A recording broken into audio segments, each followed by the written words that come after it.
شوال کا چاند نظر نہیں آیا، 2 مئی بروز پیر 30واں روزہ ہوگا اور 3 مئی بروز منگل عید الفطر منائی جائے گی۔ اس بات کا اعلان مرکزی رویت ہلال کمیٹی نے کیا۔ مرکزی رویت ہلال کمیٹی صدر مجلس علماء دکن کا ماہانہ اجلاس بضمن رویت ہلال ماہ شوال المکرم زیر نگرانی حضرت مولانا سید محمد قبول بادشاہ قادری الشتاری آج منعقد ہوا۔ مرکزی رویت ہلال کمیٹی نے اعلان کیا کہ ماہ شوال کا چاند نظر نہیں آیا اور چاند کی نظر نہ آنے کی اطلاع ملک کے کسی بھی علاقوں سے موصول نہیں ہوئی۔ اس دوران دیوبند اور خرب و جوار میں بھی عید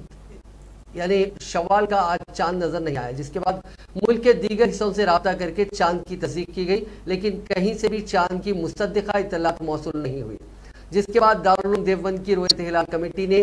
2 مئی بروز پیر کو 30ویں روزے کا اعلان کیا، جبکہ ملک بھر میں عید الفطر 3 مئی بروز منگل کو منائی جائے گی۔ اس کے علاوہ دہلی کی جامع مسجد کے امام مولانا سید احمد بخاری، عیدگاہ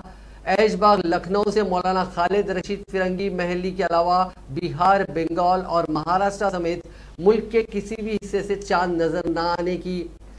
نظر آنے کی تصدیق نہیں ہوئی، لہٰذا 2 مئی پیر کو 30واں روزہ اور عید الفطر منگل یعنی 3 مئی کے روز ہوگی۔